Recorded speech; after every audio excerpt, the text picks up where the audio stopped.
Hello students, welcome to my class. तो बच्चों, आज के लेक्चर में हम डिस्कस करेंगे ग्रोथ इन।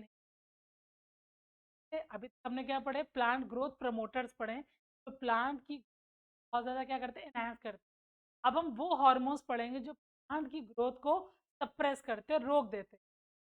पहले हार्मोन हम जो डिस्कस करने जा रहे हैं वो है बच्चों इथाइलिन।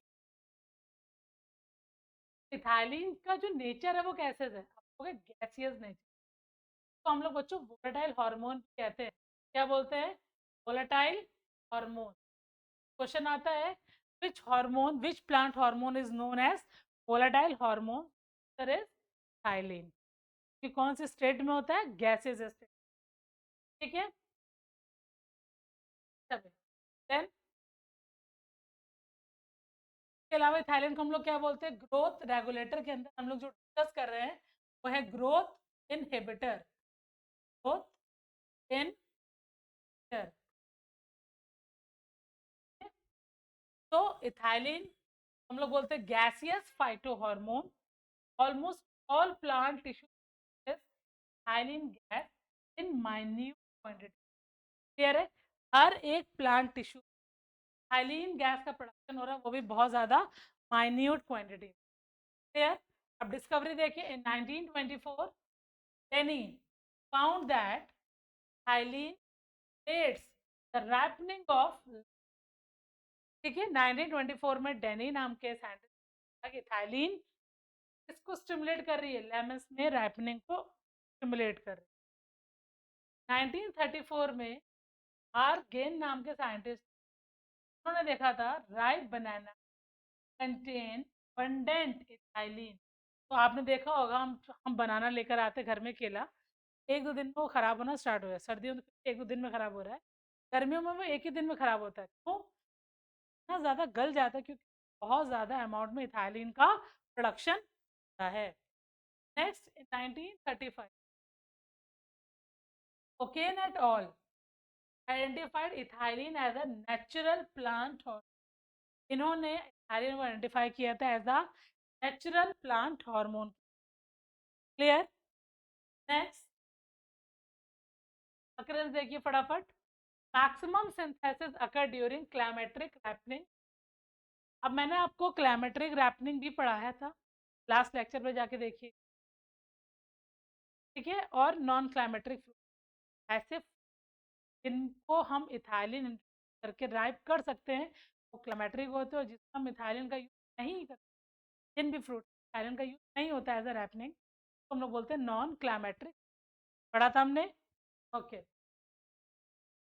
तो maximum stresses occur during climacteric of fruit and tissue undergoing this.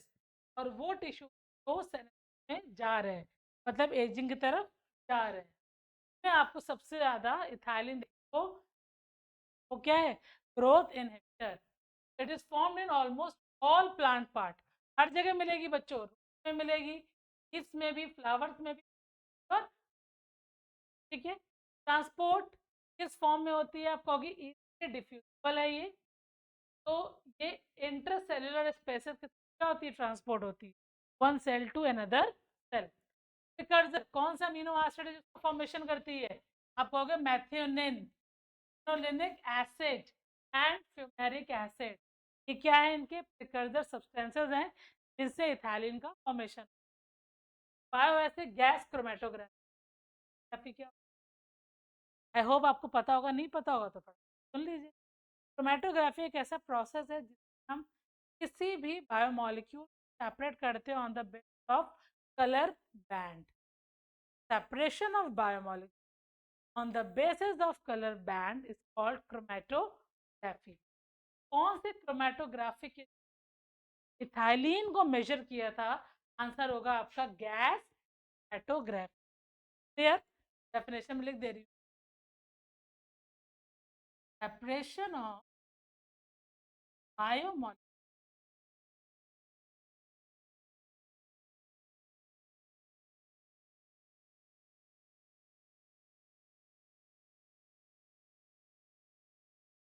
Colour band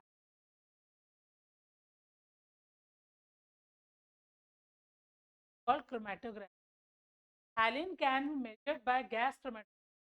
ethylene को हमने मेजर किया था कौन क्रोमेटोग्राफी के थ्रू? Gas chromatography. अब इस टेक्निक हमने डिटेक्ट किया था इथाइलिन, इथाइलिन का एग्जैक्ट अमाउंट पता लगाया था कि कौन से प्लांट टिश्यू कितने परसेंट इथाइलिन प्रेजेंट होता है, जैसे लेमन और ऑरेंज में कितना कितना इथाइलिन प्लांट के कौन से टिश्यू में कितने अमाउंट में इथाइलिन प्रेजेंट है, कि हमने डिटेक्ट किया था with the help of gas chromatography. फिर आता है इसका फिजियोलॉजिकल इफेक्ट। इथाइलिन क्या चीज स्टिमुलेट कर रहा है? Respiration and ripening in, most important point, very very important point, ठीक है। इसके अलावा it stimulates radial growth in stem and root and inhibits linear growth. अब लीनियर ग्रोथ क्या होती है? जो स्ट्रेट ग्रोथ तो लीनियर है, और प्रमोट कौन सी ग्रोथ कर रहा है? Radial growth. समझ गए हो? जो स्ट्रेट हो किसी भी डायरेक्शन में हो तो रेडियल ग्रोथ बोल। इसके अलावा it breaks the dormancy of birds and storage organ. It stimulates formation of abscission in leaf. किस चीज को स्टिमुलेट कर रहा है?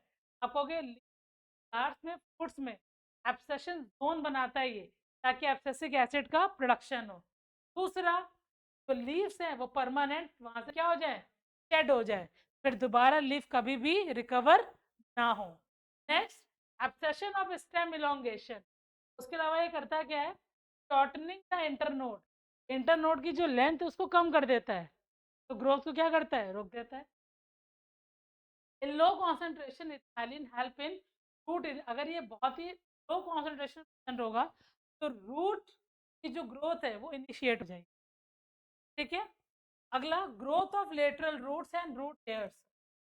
Is the absorption surface of the plant. तो रूट में इसका मेन फंक्शन क्या है? इसका रूट में लेटरल रूट्स को ग्रो कराता है, इसके अलावा रूट हेयर्स का फॉर्मेशन करता है, ताकि ज़्यादा से ज़्यादा सरफेस एरिया रूट्स का क्या हो? इंक्रीज हो, और ज़्यादा से ज़्यादा क्या चीज़ करे? Absorption. Clear? Next, the growth of fruits is stimulated by ethylene.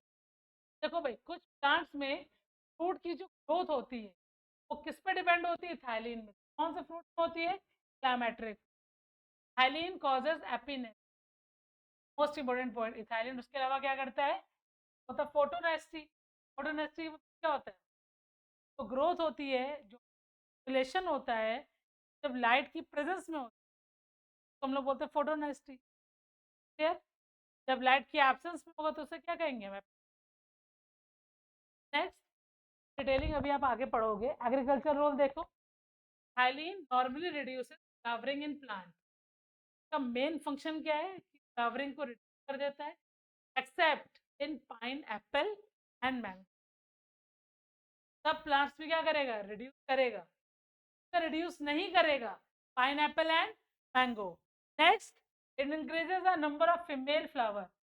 को इंड्यूस कर रहा है, फीमेलनेस को इंड्यूस कर रहा है, और मेलनेस को डिक्रीज कर रहा है। इसके अलावा अगर हम इथाइलिन को स्प्रे करते हैं कंबर क्रॉप पे, सबसे ज़्यादा फीमेल फ्लावर्स का प्रोडक्शन होगा और यील्डिंग इंक्रीज हो जाएगी। क्लियर? समझ में आया? तो बच्चों, अगर आपको आज का लेक्चर अच्छा लगा हो तो please like share and subscribe my channel. Thank you for watching. Bye bye.